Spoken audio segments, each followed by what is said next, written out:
The offseason has stretched on a bit longer than usual for Evangel football and head coach Chuck Hepola. Long enough for him to switch some focus from the football field to the one at his house. My yard is looking great.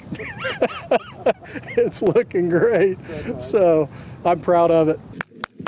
But finally, Hepola and the Crusaders know what day they will be back in pads for full practice, August 15th. It was hard to move forward. I even told some of my coaches, I was like, I'm afraid to get too far ahead, because you get too far ahead and you're really reinventing the wheel.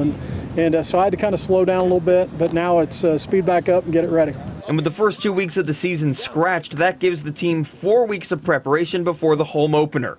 And Hepola is confident that that's plenty.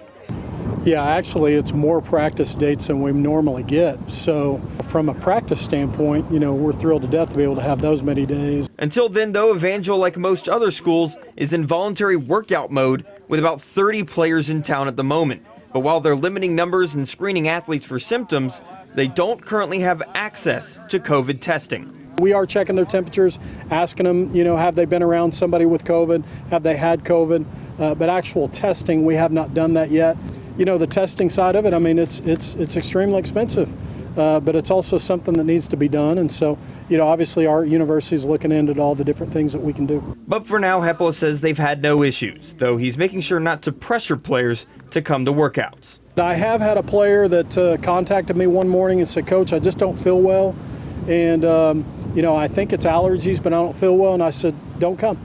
And so, when I think that's the common sense approach, is when we see, a player that maybe doesn't feel well or something like that, rather than making them feel guilty about not feeling well, you say, absolutely, no problem. Take whatever you need, get yourself better, and then get back here as soon as you can. And so we've just got to use a common sense approach on all this stuff. And even with all the precautions, he's just excited to finally be working toward football season. I just wish it was an 11-game season, but I can promise you this, 9 games is better than 0 games, so I'm excited to be able to play. In Springfield, Matt Vereen, Ozarks First.